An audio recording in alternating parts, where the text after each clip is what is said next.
रात 3 बजे फोन उठाने की गलती। रात के कुछ औकात ऐसे होते हैं जब दुनिया सो रही होती है मगर कुछ और जाग रहा होता है, खासतौर पर रात के 3 बजे। ये कहानी एक ऐसे शख्स की है जिसने एक कॉल उठाई और फिर उसकी जिंदगी कभी पहले जैसी नहीं रही। उस शख्स का नाम जैन था। जैन एक फ्रीलांसर था।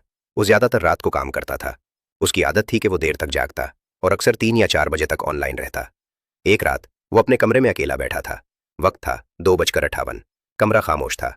सिर्फ लैपटॉप की रोशनी उसके चेहरे पर पड़ रही थी। अचानक उसका फोन बज उठा। एक नामालूम नंबर। जैन ने स्क्रीन को देखा। वो हिचकिचाया। उस वक्त कौन कॉल करेगा? चंद सेकंड बाद उसने कॉल उठा ली। हेलो। चंद लम्हे खामोशी रही। फिर एक आवाज आई, बहुत हल्की और अजीब, जैसे कोई दूर से बोल रहा हो। तुम जाग रहे हो? जैन चूक गया। कौन? कोई जवाब नहीं। कॉल कट गई। जैन ने फोन को देखा। अजीब लोग हैं।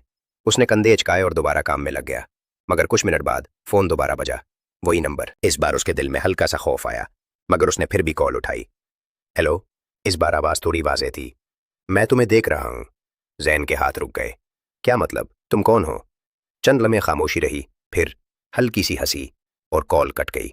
जैन का दिल तेजी से धड़कने लगा। उसने फौरन कमरे के इर्द गिर्द देखा। कोई नहीं था। दरवाजा बंद था। खिड़की बंद थी। ये मजाक है, उसने खुद से कहा। मगर अब वो थोड़ा बेचैन हो गया था। उसने काम बंद किया और बिस्तर पर लेट गया। वक्त था 3:07 सुधर।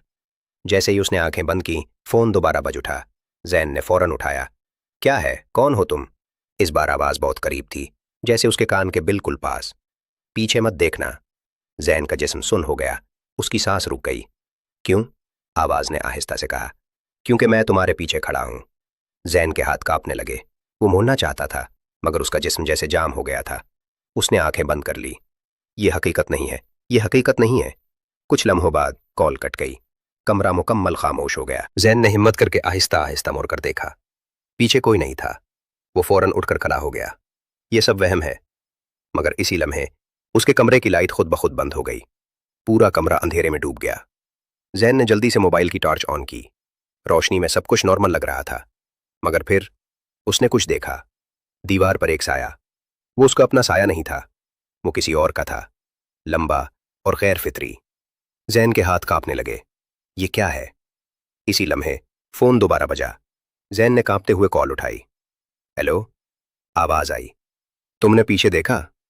जैन का दिल रुकने के करीब था। तो क्या हुआ? आवाज हंसने लगी। अब तुम मुझे देख सकते हो।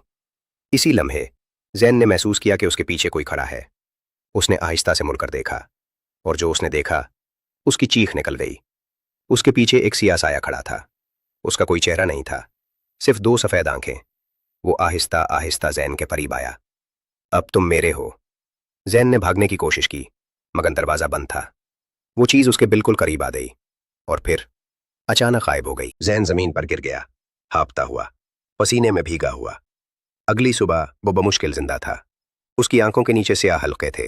वो किसी से बात नहीं कर रहा था, मगर सबसे अजीब बात, उसके फोन में वो नंबर मौजूद ही नहीं था, जैसे कोई कॉल आई ही ना हो। मगर कहानी यहां खत्म नहीं होती। हर रात ठीक 3 बजे जैन का फोन बजता। वही नामालूम कॉल, वही आवाज। आहिस्ता आहिस्ता जैन बदलने लगा। वो खामोश हो गया, अकेला रहने लगा, और एक दिन वो गायब हो गया। कोई नहीं जानता कि वो कहाँ गया, मगर कुछ लोगों को आज भी रात 3 बजे एक कॉल आती है। अगर आपने वो कॉल उठाई तो आवाज आपसे पूछेगी, तुम जाग रहे हो? और अगर आपने जवाब दिया तो याद रखें, आपने वही गलती की है जो जैन ने की थी। और फिर वो चीज़ सिर्फ फ़ोन तक महदूद नहीं रहेगी। वो आपके कमरे में आ जाएगी, आपके पीछे खड़ी हो जाएगी, और आपको एहसास भी नहीं होगा कि आप कब उसके हो चुके हैं।